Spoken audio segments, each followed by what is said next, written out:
think y'all know we're in dangerous territory if I gotta bring this thing out.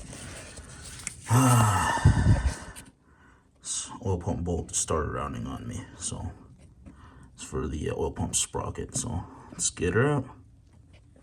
Alright, so let's see if she bites.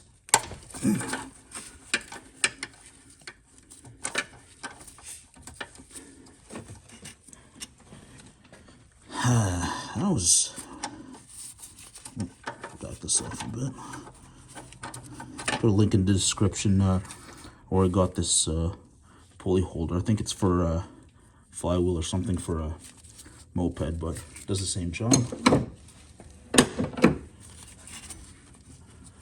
22 foot-pounds. This thing was giving me so much of a headache. Gonna order a new oil pump bolt from Mazda. Not a problem. Looks like. There we have it. Should be a D-shaped index, I believe.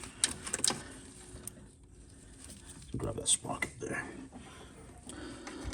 It's a D-shaped index there for the oil pump. Let's get her out.